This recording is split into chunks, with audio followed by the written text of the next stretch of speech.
James, artiste, auteur, interprète, voilà. Et l'âge, ça te dérange pas? 31 maintenant. 31. Ville d'origine?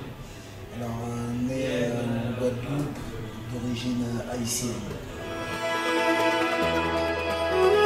Parcours scolaire compliqué puisque j'étais assez doué pour l'école, mais j'avais aussi le défaut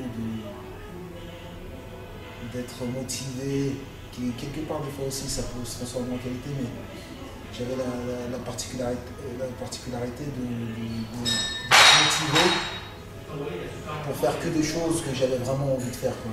Et tout ce que j'aimais pas trop, je ne le faisais pas. Et quelques problèmes de comportement, ce qui fait que j'ai un parcours scolaire qui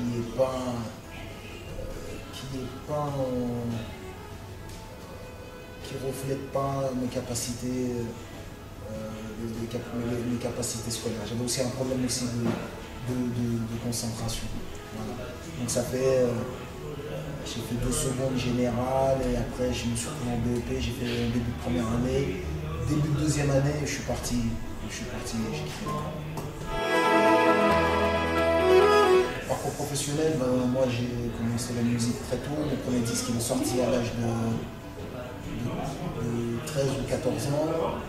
Et, donc ce qui fait que ça fait un moment que j'en ai fait mon métier. Donc j'ai toujours fait que de la musique.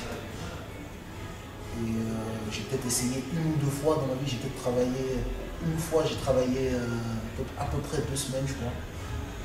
Je faisais du tri postal, c'était dur. Et une fois j'ai travaillé 1 journée je crois. Donc en tout j'ai peut-être travaillé 2 semaines dans ma vie. C'est un métier qui est difficile.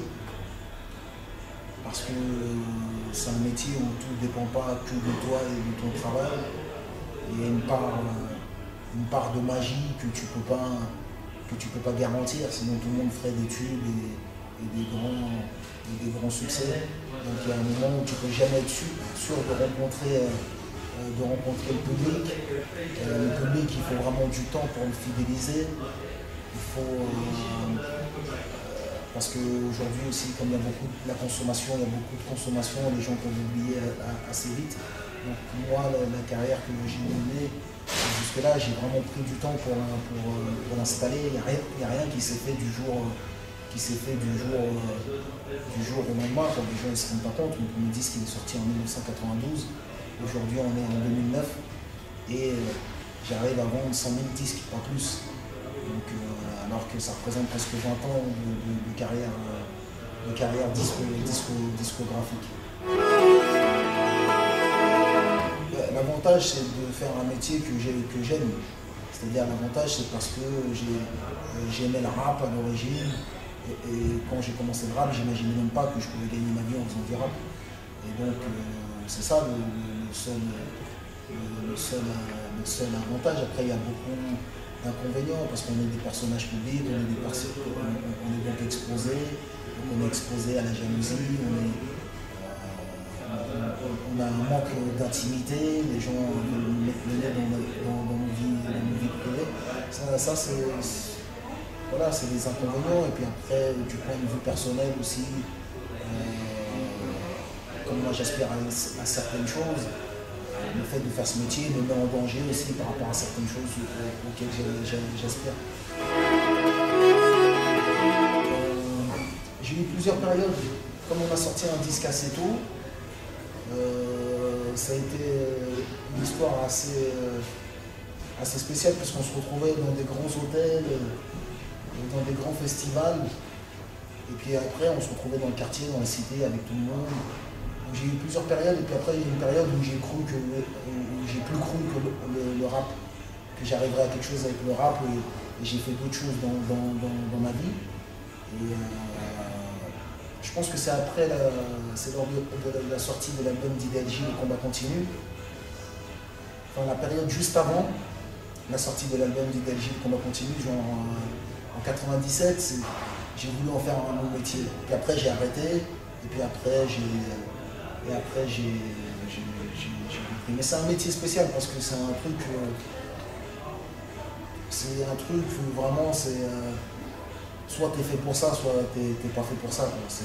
Tu vois, quand t'es pas fait pour ça, tu peux faire l'illusion que t'es fait pour ça pendant un certain temps. Tu peux le faire pendant un album, 2 albums, mais pour faire 5 à 10 albums, rester 20 ans dans le truc, c'est qu'à un moment tu es vraiment fait pour ça. Donc c'est difficile de dire, c'est un déclic, tu vois. Parce qu'en même temps, demain, si le public me reniait, je serais contraint d'arrêter d'en faire mon métier, quoi. Pas d'arrêter l'art en lui-même, mais d'arrêter d'en faire mon métier. On n'est pas condamné à l'échec, il faut s'approcher à ses rêves, à ses principes aussi, il faut s'approcher à ses principes.